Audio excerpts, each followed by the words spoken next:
Actually, continuing on about VVV. Oh, fine. Completely ignore my long monologue conversation topic that I went off on. Fine. Yes, I will completely ignore it. You're welcome. Please do. Thank you. Well, but as you were saying, enjoyable games, and also going back to what we were saying before about difficulty and playability, and VVV, while being a very difficult game, you're going to die a lot. Yeah. Just trying to figure out how to get through the game. But, at the same time, even though they have that, they also give you checkpoints constantly. Everywhere.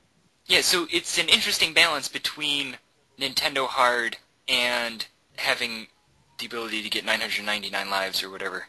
I mean, personally, that's all I ask for. The game can be hard, I can die a lot, that's fine. If there's a way if there's some kind of mechanism in place to prevent me from having to play the same 20 minutes over and over again, that's all I need. Yeah. I'm okay with difficulty, I'm not okay with wasting my time. Yeah. It's proper use of saving your game. I've watched you and Michael Gray play Willy Beamish. Oh, someone actually watched that. Yeah, that's why I was totally late to the podcast, or at least thinking I was going to be late to the podcast if we didn't start half an hour later than agreed on, because I was watching your Willy Beamish dinner over video. I haven't. I don't know what videos we've uploaded yet. Have we gotten to the point yet where we spend nearly a half hour on one puzzle? No, I don't think we've gotten there really yet. Good part.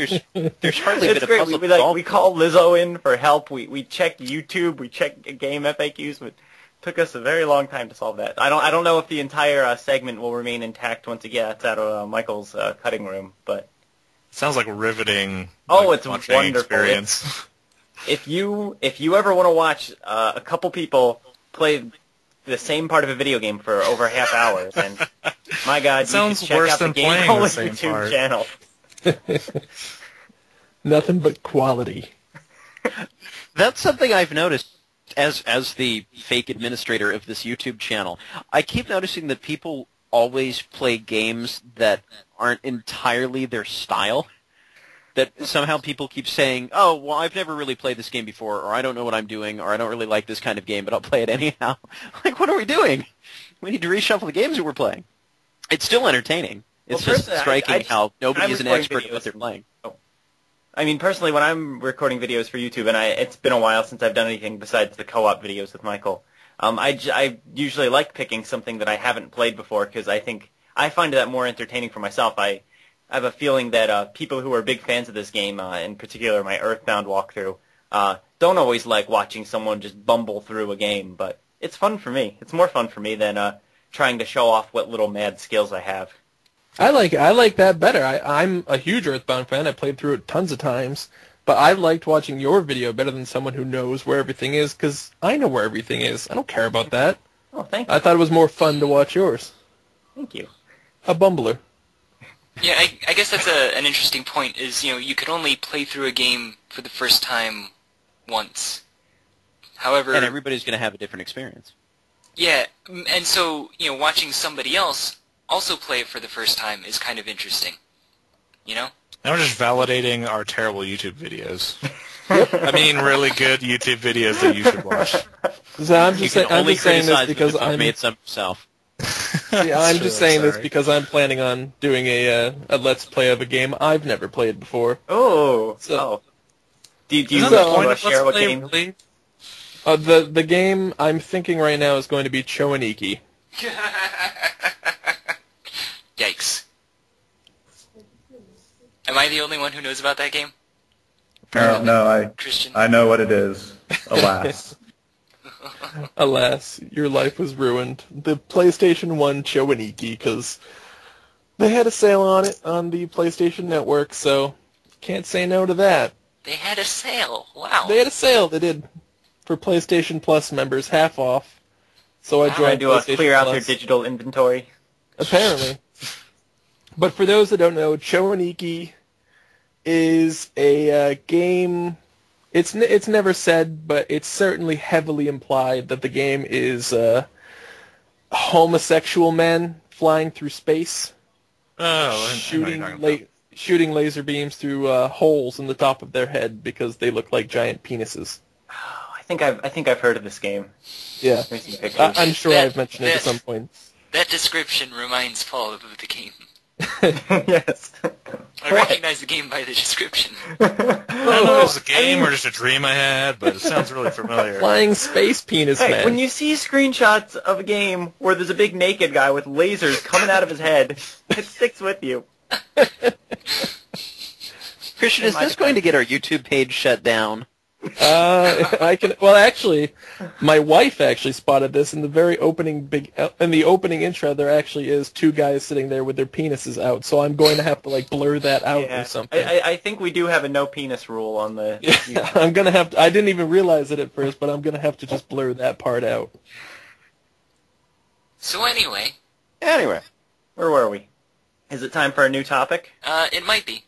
Okay. I have one. It ties into our previous conversation on adventure games, in as much as I think we can probably all agree that Telltale Games has it pretty much goes hand in hand with the name adventure game these days. Is that true? Mm-hmm. Yes. Absolutely. Yes.